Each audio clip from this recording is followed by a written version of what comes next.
करना ये बिल्कुल शास्त्र विरुद्ध आचरण है, बिल्कुल नहीं करना चाहिए। किसका प्रश्न है? हाँ, बिल्कुल नहीं करना चाहिए। ना तो लड़के पक्ष को ये बात रखनी चाहिए, लड़के पक्ष को बात रखनी चाहिए तुम्हारी लड़की हमारे लड़के के सुयोग पर ये काफी है, अब आपका जो मनावे सो दे देना, हम उसकी आकांक्षा नहीं रखते। लड़की पक्ष को चाहिए कि जैसे पुत्रों को विभाजित संपत्ति किया, ऐसे कन्या का भी हिस्सा लगा करके उसके साथ दे देना चाहिए, बिना मांगे दे देना चाहिए। मांगना ये दहेज के अंतर्गत आता, दहेज प्रथा ये हमारे संस्कारों को, हमारे धर्म को ये मिटिया मेट कर रही है। लड़की हुई सुनते ही उसका पिता जल जाता है। लड़की हुई क्यों?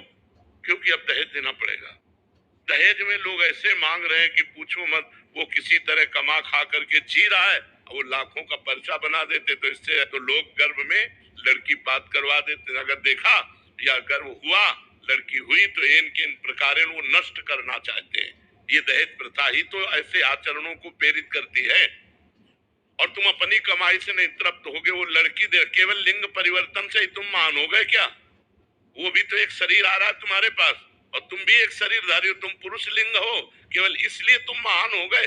वो स्त्री लिंग है तो वो लघु हो गई क्या? विचार करके देखो, तुम केवल पुरुष लिंग हो, बस इसी यही बात तो है। वो स्त्री लिंग है, केवल यही बात, वो तुम्हारे घर आ रही है।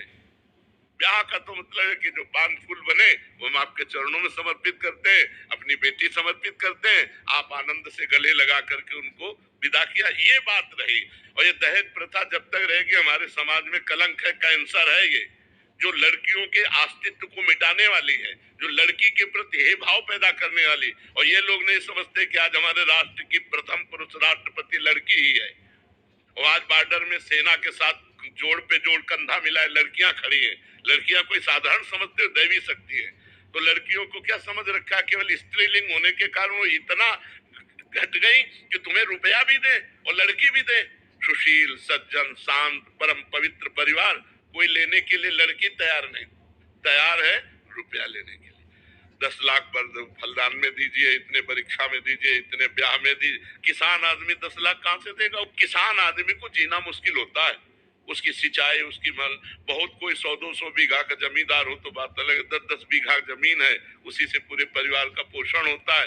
कुछ चंद रुपए बचे, वो स्कूल आदि की पढ़ाई, कपड़ा लत्ता, इसमें खर्चा होता है। अरे बड़े खर्चा गृहस्थी में होते हैं। तो ब्याह का मतलब खूब बढ़िया खवा पिया दिया, जो रूखा सूखा है वो तुम्हें दे दिया, और बिटिया लो और कमाओ खाओ जाके। अब ये जो दोहन किया होती है दहेज में, ये बिल्कुल निषिद्ध है।